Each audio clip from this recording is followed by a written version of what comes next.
In the court of Hastinapura, power, pride, and treachery collided in a storm that would echo through eternity. The Kauravas, blinded by greed, had just claimed victory in a deceitful game of dice.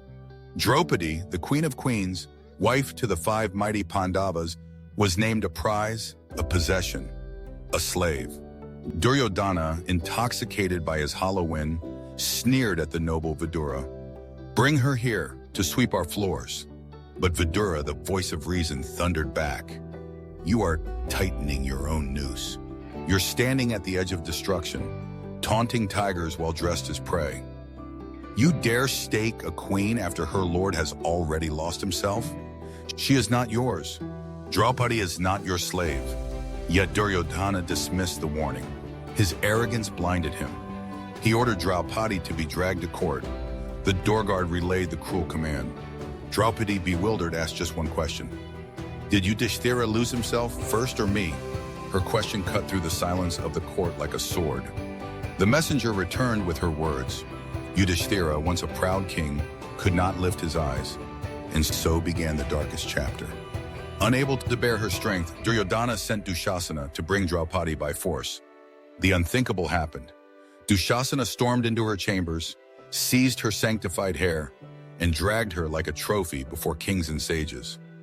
Draupadi cried out, not for mercy, but to her only protector. "O Krishna, Govinda, I surrender to you. Save me from this disgrace." And in that moment, the divine answered. As Dushasana tugged at her sari, fabric flowed endlessly. Her garment became infinite. The assembly watched in awe as Draupadi was cloaked by divinity itself. Her dignity, protected by the unseen hands of the Lord. Bhima's fury knew no bounds. "I swear, I shall tear open Dushasana's chest and drink his blood." His vows sent chills through the court. The Pandavas, humiliated not by defeat, but by Draupadi's helpless gaze, rose in rage. Even Vikarna, a son of Dhritarashtra, dared speak.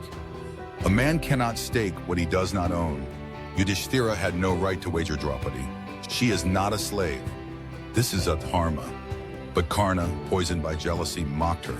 He called her unchaste. He laughed as Duryodhana gestured obscenely at Draupadi. Bhima's eyes blazed. "I vow to break his thigh in battle." Arjuna joined in. "Karna shall fall by my hands. This is my oath." One by one, the Pandavas took their vows. Death for Karna, Dushasana, Shakuni, and Uluka. Omens had appeared.